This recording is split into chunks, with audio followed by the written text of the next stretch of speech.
Hi, I just wanted to talk a little bit about the design, Porta-Quad design, which basically is looking like this these days. Actually, there's a new design out, but it's a small, compact design, fits into a tiny little case, and basically, I just wanted to talk a little bit about how the design came about. So I started getting into mini quads, and they're pretty small, but still they're fairly bulky, I felt, when you were traveling around with them. My first ones were the very nice Spanky mini quad, which was a good little beast to fly around. But then I decided I needed to get it more compact so we could travel with it. And so I started to make these back two legs folding, and it could actually fold up and fold into a small box like that. So it could be transported in a transmitter case. I looked at the other designs out there, and they all seemed a bit awkward. Even, this one looks nice, but when you think about it, the props are going to be sticking out. And same with this one. It doesn't seem like you're really saving a lot of space. So, and of course, there was these $1 million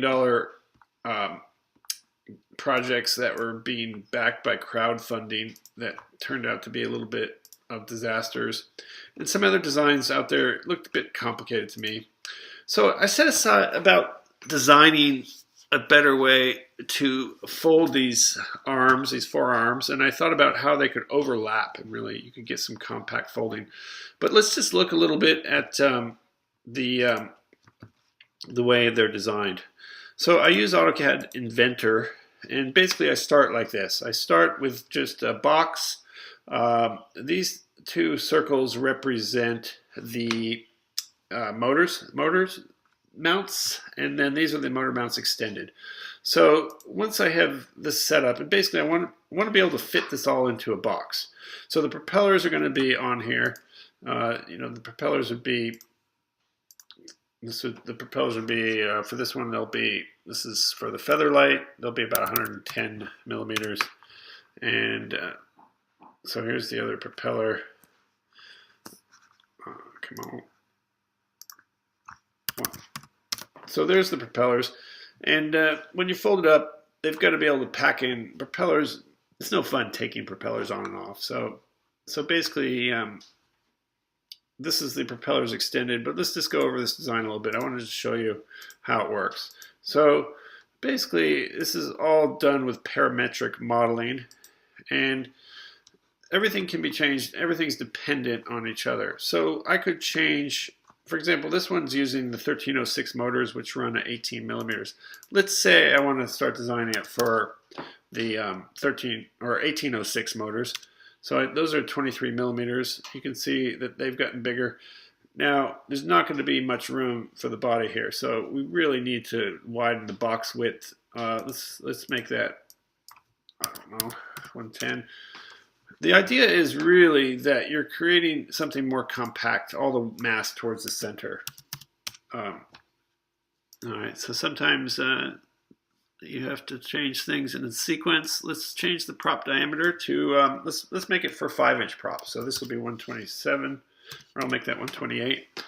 And now everything's changing based on the prop diameter changing and the motor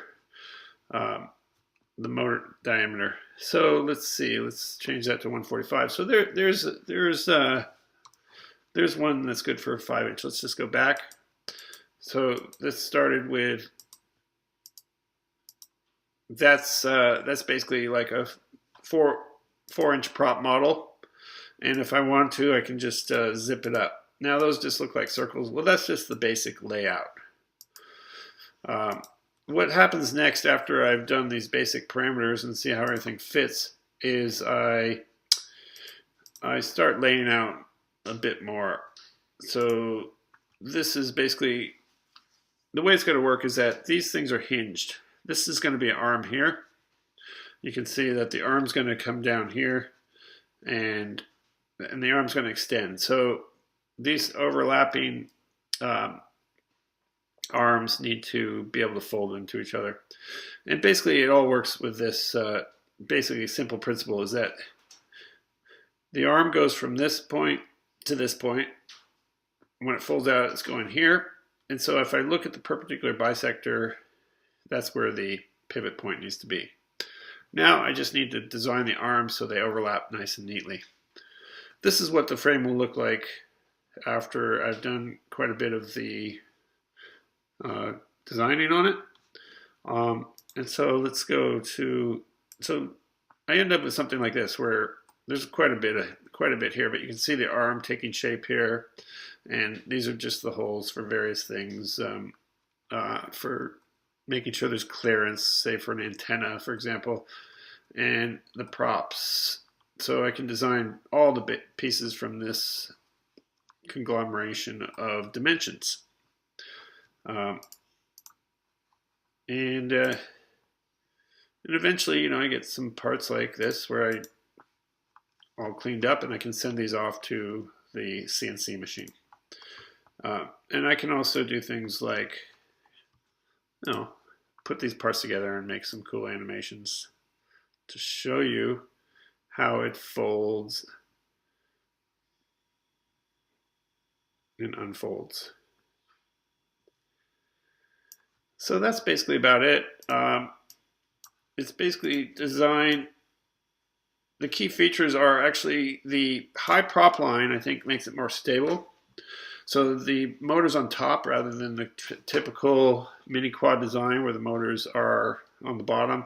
I think it makes for a more stable quadcopter, and the more compact, so everything's more towards the center instead of being nice, long and skinny like some of the other mini quads. This one's more compact towards the center, and that has to do with also the way, the added bonus to that is it packs up into a small container. So that's pretty much it. That's how I design these Porta-Quads, and I'm looking forward to thinking about ways to make them even more compact and more featured.